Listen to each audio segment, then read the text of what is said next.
Good morning. Today we look at John 4, 1 through 30. And this is the Jesus' encounter with the Samaritan woman at the well. And it's a beautiful story of, a Jew, a male Jew, speaking to a female Samaritan who, male and female not knowing each other. And plus Jew and Samaritan, this is, totally wrong of Jesus to do this. But as they travel from one place to, Jesus is traveling back to Galilee, and they go through Samaria, which is not normal, but it was, I think, for a purpose. I think everything that Jesus did was for a purpose. I really, truly do. And this encounter with this Samaritan woman who comes in the middle of the day, alone. She's shunned by the other women. Most of the others had been there early morning, before it was the heat of the day. And so she had come by herself with her pail and her rope. And, other times they would come together and share the rope and share the work. But she came in her loneliness, in her, being rejected as she was or whatever. And Jesus talks with her. He asks her first for a drink. And in the encounter, she finds much more than just a drink of water. She is so excited that she leaves her bucket behind as she runs back to the city to tell her friends. This story always makes me think of the song, The Woman at the Well, or the Fill My Cup, Lord.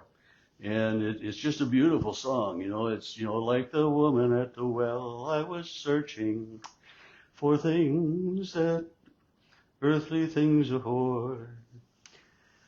And then I heard my Savior speaking, draw from my well, which never shall run dry. Fill my cup, Lord, I lift it up, Lord. Come and quench the thirsting of my soul.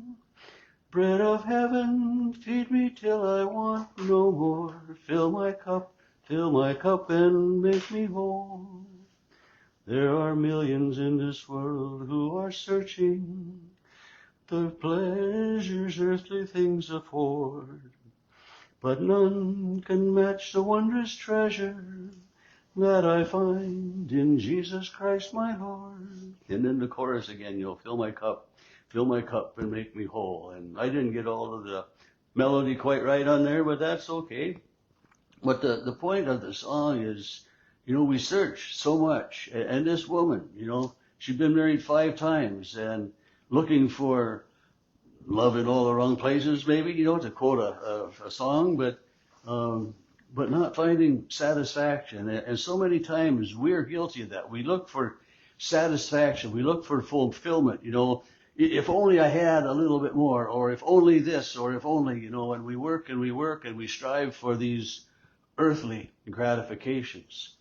And so often we get this, and then, and it's just, remember the Christmases growing up, and we had our list of, and we get these gifts, and all of a sudden, afterwards, it's just kind of a letdown, and so this is the thing with earthly pleasures and earthly treasures and pleasures that just, can't fulfill what we need within us. And that's this relationship with Jesus, this fill my cup, quench the thirsting of my soul, a beautiful prayer within that song that, we know that there's something missing.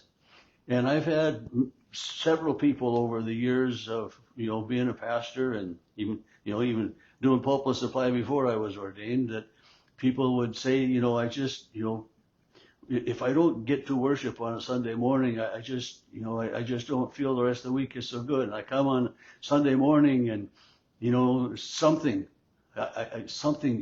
touches me. It may be a song, it may be, maybe the sermon, but sometimes it's a song. Sometimes it's just seeing somebody else there and talking with them, or being recognized and being welcomed. And, it doesn't take much sometimes. And I think of a person coming to church for the first time, or, coming to a new church for the first time, and how that person is received, or, if somebody says hi, or if everybody just kind of, who's that sitting in my spot, because, it takes courage that way, but, they come because there's this thirsting, there's this need, there's something more that they're looking for.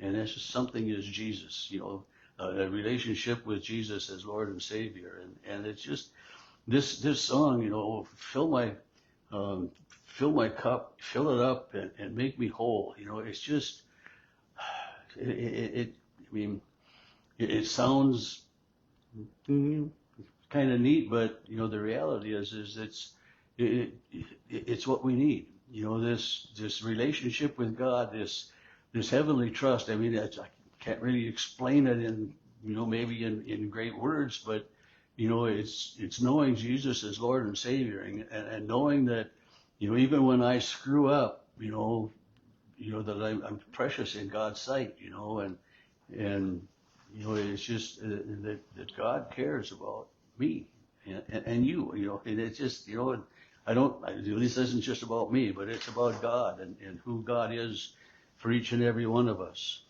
And so this woman comes to the well and finds Jesus there. And we're familiar with this encounter. We're familiar with the story. And Jesus, asks for a drink, and she says, well, what are you asking me for? And just, astonished that way.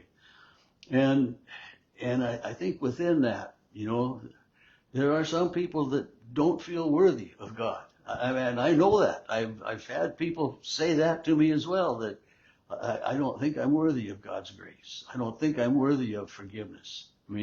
Does God really love me? Well, yes, He does. And for some people that's hard to believe. And especially think about this woman in this story. She'd been married and, divorced 5 times. Jesus says, bring your husband. And she said, I have no husband. And she says, well, that's true. You have had 5 husbands, and the one you have now is not. And, and maybe, 1 or 2 of those husbands died. We don't know for sure. It doesn't tell us that. But it was, she was searching for something, searching for fulfillment, searching for love, searching for identity.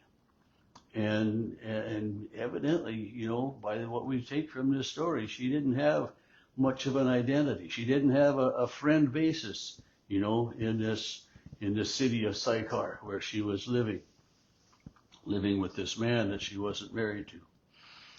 And, his words to her, that she talks about, worshiping. We worship here, and you Jews worship, and Jesus says, there'll come a time, when worshipers will worship God in spirit. And she says, I know that Messiah is coming. And when He comes, He will proclaim all things. And Jesus says to her, I am He. How many people does Jesus really say, I am He, I am the Savior, I am Messiah? Right here, He says it plainly to this woman at the well. I am He. I am He, the one who is speaking to you. And it's just, and she's so overjoyed, she's so astonished with that, and the women, the woman, when the disciples come back, she's just had this experience and this opening of her heart and the opening of her mind, and she runs back to town, and she says, come and see. Come and see. And those are Jesus' words of invitation to Philip, when he came and asked. And when John's disciples came and asked, it's come and see. And that's the same invitation that Jesus has for you, for me, for everybody. Come and see. And, He is the Messiah. And this is what we find out when we come and see.